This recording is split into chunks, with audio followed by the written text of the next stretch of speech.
In 2024 to 25, India exported 65,956 metric tons of seafood to the Middle East, worth $278 million.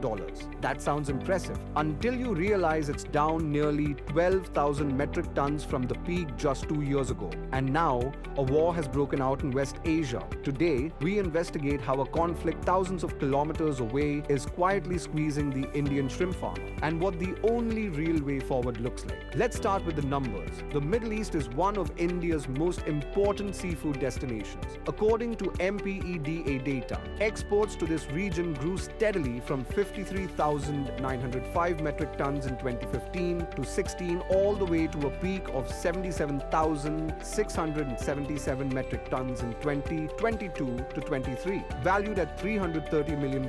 Then the slide began. In 2023 to 24, 75,046 metric tons to 65,956 metric tons in 24 to 25. Nearly 12,000 metric tons lost in 2 years. And this decline started before a single missile was fired, before shipping routes were threatened, before war risk premiums spiked, before freight insurance became a calculation farmers never expected to care about. Now the war is here, and the pressure on this market is only going to grow. How a war in West Asia reaches a shrimp pond in India. Oil spikes first. Brent crude has already moved from $71 to $82, a 15% jump. Diesel follows, and diesel powers everything on an Indian shrimp farm.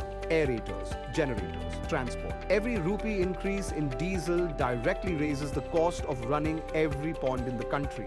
Feed prices come next. Feed is 60 to 70% of shrimp production cost. Soybean meal, fish meal, all transported by road. Feed companies will pass this price increase to farmers within 30 to 60 days. It's not a question of if, it's a question of when. Shipping gets disrupted. The Strait of Hormuz is the primary export corridor connecting India to the UAE, Qatar, Bahrain, and Saudi Arabia. A disruption here doesn't just delay shipments, it makes them financially unviable. And the farm gate reality is already brutal. They are already operating at a loss. Now add rising diesel, rising feed, rising freight. This is what economists call a double squeeze. Revenue falling from the top, costs rising from the bottom. And it isn't happening in isolation. Indian shrimp farmers are simultaneously dealing with 3 crises: US tariff uncertainty, West Asia war risk, domestic disease pressure, and collapsing farm gate prices. 3 crises. One farmer,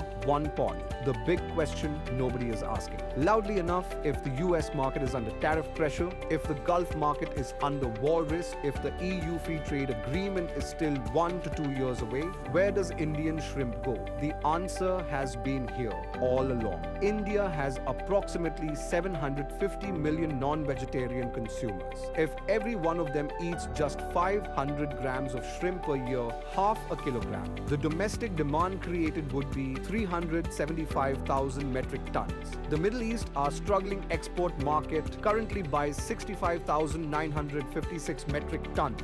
The domestic opportunity is 5 times larger. Other countries have already proven this works. Thailand built a domestic shrimp consumption culture deliberately. Domestic prices there run 15% higher than export prices. Farmers earn more selling at home than selling abroad. Brazil lost key export markets and pivoted hard to domestic demand. Today, virtually its entire shrimp production is consumed within the country. India has every advantage needed to do the same. And one thing Thailand and Brazil didn't have when they made this shift: digital distribution infrastructure that reaches directly into Indian homes. Fresh to home, Licious, Big Basket, Swiggy, Instamart. These platforms are already operating at scale, already trusted by urban consumers, already inside Indian kitchens. The production capacity exists. The distribution network exists. What hasn't existed until now is the will to position shrimp as an everyday Indian protein instead of an export commodity. At 200 to 300 rupees per kilogram, 50 to 60 count shrimp is priced comparably to chicken at 250 rupees per kilogram.